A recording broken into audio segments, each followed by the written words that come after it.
अस्सलाम वालेकुम एवरीवन। इस वीडियो में आपको जो है वो 9th क्लास का बायोलॉजी का पेपर वो दिखाया जाएगा जो कि 2022 का पेपर है। तो इसमें सबसे पहले हमारे पास कुल नंबर 48 हैं, यानी 48 मार्क्स का भी ये पेपर है। ये सब्जेक्टिव पेपर है। उसमें जो है वो पार्ट 1 में पहले हमारे पास है कि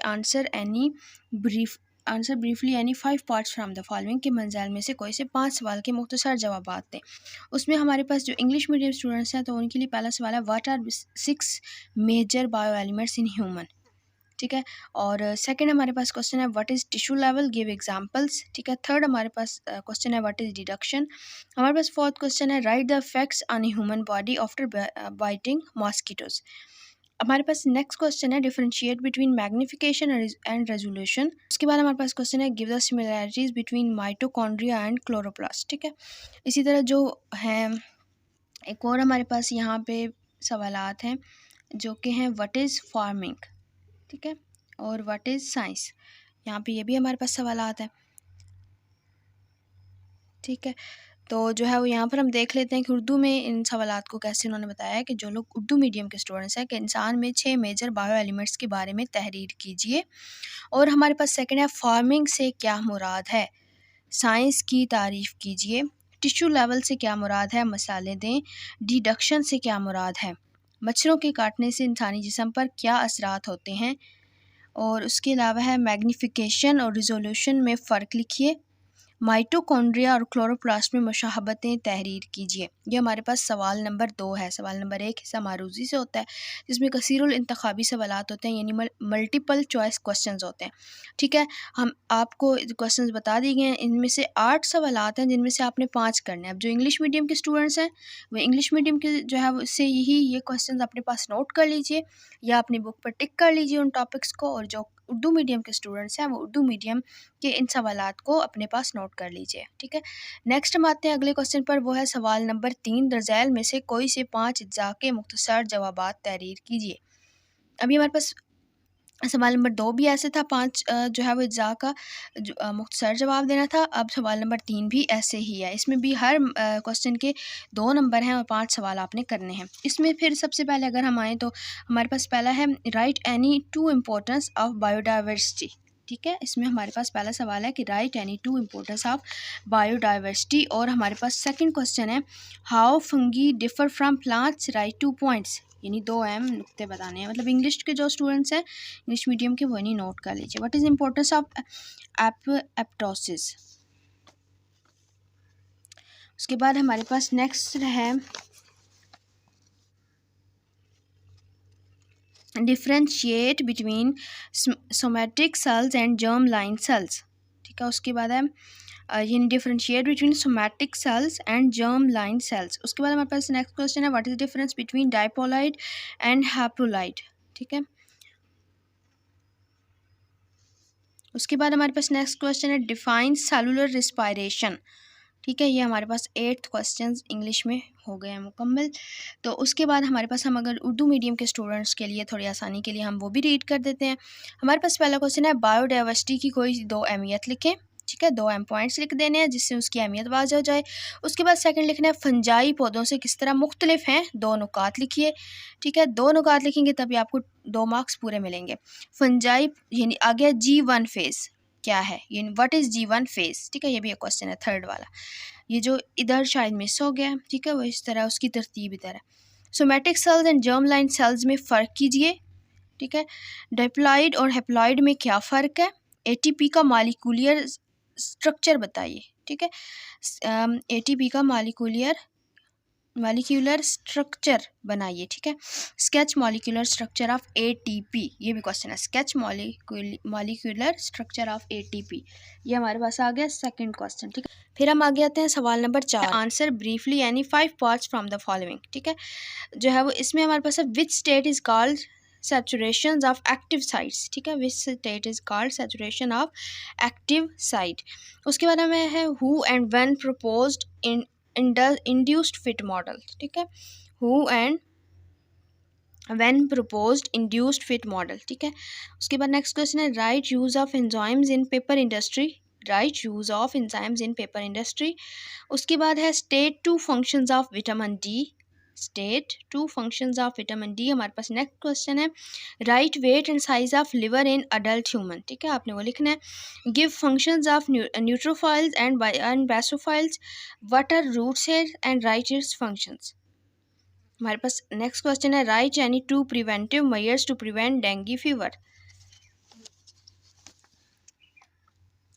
ठीक है, इसी में यानी ये मैंने अभी आपको बताए हैं जो है वो इंग्लिश मीडियम के स्टूडेंट्स के लिए। तो आप उर्दू मीडियम स्टूडेंट्स के लिए क्वेश्चंस को एक दफ़ा रीड कर देते हैं। किस हालत को एक्टिव साइट्स की सेचुरेशन कहते हैं? किस हालत को एक्टिव साइट्स की सेचुरेशन कहते हैं? इंड्यूस्ड फिट मॉडल कब और किसने पेश किया? कागज़ की सनत में एंजाइम्स का इस्तेमाल लिखिए। विटामिन डी के 2 अफ़ाल बयान कीजिए। उसके बाद हमारे पास फिफ्थ क्वेश्चन है बालिग इंसान में जिगर का वज़न और साइज़ तहरीर कीजिए। इसमें न्यूट्रोफिल्स और बेसोफिल्स के अफ़ाल तहरीर कीजिए। हमारे पास क्वेश्चन है रूट हेयर्स क्या होते हैं और उनका फ़ेल लिखिए। रूट हेयर्स क्या होते हैं और उनका फ़ेल लिखिए। हमारे पास 8वां सवाल है डेंगू बुखार से बचने की 2 हिफाजती तदाबीर तहरीर कीजिए। इसी तरह यहाँ पर भी 8 सवालात हैं, 8 पार्ट्स हैं, जिसमें से 5 आपने जो है वो उनको सॉल्व करना है, उनको हल करना है, उनके जवाबात लिखने हैं। 2-2 नंबर के सारे सवालात हैं। ठीक है, अब हम आ जाते हैं हमारे सेकंड पार्ट की तरफ, हिस्सा 2 की तरफ। यानी ये सब्जेक्टिव का सेकंड पार्ट है, वरना तो पेपर का यही सेकंड पार्ट है। ऑब्जेक्टिव जो है वो उस वक्त जाहिर सी बात है उसी कमरे इम्तिहान से बाहर ले जाने की इजाज़त नहीं होती, तो वो उनके जो क्वेश्चंस हैं वो उसमें इसमें दर्ज नहीं है। तो अब हम चलते हैं हमारे पास हिस्सा 2 यानी पार्ट 2 की तरफ, जो कि लॉन्ग क्वेश्चंस होंगे, जिसमें जो है वो आपने उन्होंने कहा है कि नोट अटैम्प्ट एनी 2 क्वेश्चंस। कोई से 2 सवाल करने हैं, 9 नंबर का एक सवाल है। ठीक है, 18 नंबर का आपका ये हिस्सा 2 से आएगा। पार्ट 2 में सबसे पहले 5th क्वेश्चन है, जिसको उन्होंने ए एंड बी पार्ट्स में डिवाइड किया है। अच्छा, कई दफ़ा क्या होता है कि जो है वो स्टूडेंट्स क्या होते हैं कंफ्यूज जाते हैं या गलती कर देते हैं कि 5th क्वेश्चन किया है तो 5th का सिर्फ ए पार्ट कर लेते हैं और यूँ लगता है कि शायद उससे हमें 9 नंबर के हिसाब से हमें उसकी मार्किंग होगी। तो ऐसा नहीं होगा। अगर उन्होंने हमें 5th को 2 हिस्सों में किया तो समझो उन दोनों को पूरे को सॉल्व करेंगे तो तब वो 9 नंबर का क्वेश्चन कंसिडर होगा। अब हम चलते हैं हमारे पास 5th का ए पार्ट क्वेश्चन है explain population level and community level with examples. ठीक है, का पार्ट बी है what are compound tissues, explain xylem tissues and phloem tissues in detail. What are compound tissues. अब याद रहे कि बी पार्ट को भी उन्होंने 2 हिस्सों में कर दिया। सारे क्वेश्चन को सॉल्व करेंगे। जो इस क्वेश्चन को चुने कि मैं 5th क्वेश्चन करूँगा या करूँगी, तो वो क्या स्टूडेंट क्या करेगा कि उसको पूरे को करना पड़ेगा, तब वो 9 नंबर का क्वेश्चन कंसीडर होगा। अब हमारे पास 6 क्वेश्चन है, तो 6 का ए पार्ट हम देखते हैं। तो write a note on causes and effects of deforestation. ठीक है, write a note on causes and effects of deforestation. उसके बाद हमारे पास इसी का पार्ट बी है describe mechanism of respiration. Describe mechanism of respiration. उसके बाद हमारे पास क्वेश्चन नंबर 7 का ए पार्ट है describe swelling and crystallysis action of food. ठीक है, ये हमारे पास 7th का ए पार्ट है। उसके बाद हमारे पास 7th का बी पार्ट है how would you relate the internal structure of root with the uptake of water and salts. ठीक है, 3 क्वेश्चन है 5, 6, 7, जिसमें से कोई से 2 क्वेश्चन आपने करने, एक आप छोड़ सकते हैं। लेकिन याद रहे कि वही क्वेश्चन और भी आए, जब भी आए, ठीक है, तो पेपर में तो वही क्वेश्चन चुने जिसके दोनों पार्ट्स आपको अच्छे से आते हों। तो अब हम चलते हैं जो है वो उर्दू मीडियम स्टूडेंट्स के लिए। तो उनके लिए हम जो है वो इन क्वेश्चंस को एक दफ़ा रीड आउट कर देते हैं।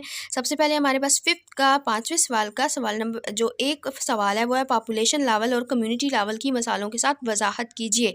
ठीक है, उन्होंने हमें मार्किंग भी कर दिया कि 2-2 नंबर के इस यानी पार्ट ए के जो है वो 4 नंबर का है सवाल। ठीक है, उसमें से 2-2 नंबर के दोनों हैं। फिर पार्ट बी है कंपाउंड टिश्यूज़ क्या है। ठीक है, जाइलम टिश्यूज़ और फ्लोएम टिश्यूज़ की तफसील से वजाहत कीजिए। तो ये A1 + 2 + 2 है, यानी कंपाउंड टिश्यूज़ की डेफिनेशन आप लिखेंगे तो आपको 1 नंबर मिलेगा। उसके बाद आगे जो दोनों हैं जाइलम टिश्यूज़ और फ्लोएम टिश्यूज़, उनकी आप तफसील से लिखेंगे तो आपको वो 2-2 नंबर इस लिहाज से उसकी मार्किंग होगी। छठे सब में है जंगलात के खात्मे की वजूहात और असरात पर नोट तहरीर कीजिए।